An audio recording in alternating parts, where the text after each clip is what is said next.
Ashton Altieri has your first alert forecast for us. Hey, good morning. Good morning, Doug. Good to be with you here on this Saturday. We do still have the snow coming down in some areas. It's flurries for the most part. Maybe we could call it light snow, but in the vast majority of neighborhoods across the tri-state region, we are done with the accumulating snow at this point. You can see the storm winding down. This is a loop over the last 6 hours just across the entire region here. There's just far less now than there was just a few hours ago.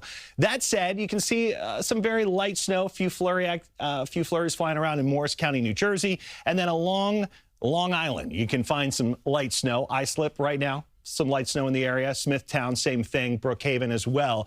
This could maybe produce like a quarter of an inch of additional accumulation. It's just not going to be much. Anything that we get here going forward will be negligible. As we look to the west, however, things are very quiet. So once we get the rest of the snow out of here in the next couple of hours, that's going to be it. Our next storm system, by the way, just getting itself organized way out west in the Rockies, and that won't start to impact us until tomorrow night into Monday. So after this, the rest of the weekend will be dry, at least through tomorrow afternoon. We talked about Long Island seeing some of the highest amounts around the area. Sag Harbor has about a half a foot on the ground. Orient Point, the same. Flanders has 5.8 inches of snow. Connecticut also a big winner. Fairfield County in particular, New Fairfield, has 9.1 inches on the ground.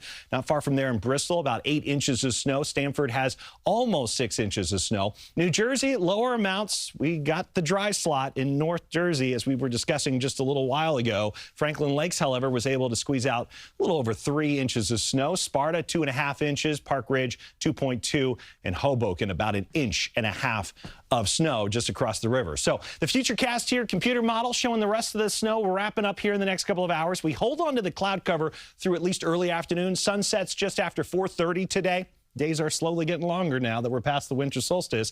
And at the very end of the afternoon, just before the sun goes down, we may get a little bit of sunshine. That could actually be a bad thing because it could help melt just a little bit of this snow, turn it more into slush that will then refreeze overnight. So bottom line, any roads that aren't treated or plowed in your neighborhood, they will remain icy and snow-packed into tomorrow. Here's late tomorrow, 8 p.m. We start to get a little bit of precipitation. Could be a real quick mixed bag, but no accumulation tomorrow evening. And then as we get into Monday, rain is very likely. In fact, nearly a 100% chance of rain on Monday. Temperatures right now, 20s and 30s for daytime highs. So we're going to go nowhere. The current temperature is about where we're going to be later today. Tomorrow, a bit of a warm up, if you want to call it that. 38 for a high. So at least we get above freezing.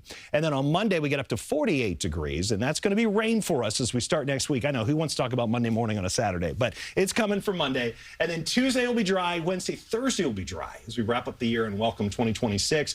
Dry but cold, right around 32 degrees as the ball drops on Wednesday night. Okay, yeah, my eye was on New Year's Eve, and we're getting all of this active weather out of the way. It's going to be quiet this year. It's going to be quiet. Just bundle up, as always. And the reality is that a lot of folks, the snow last night was sort of nice. They were staying at home. They were where they wanted to be. After Christmas, you go into New Year's. Maybe folks are either working from home or have that time off.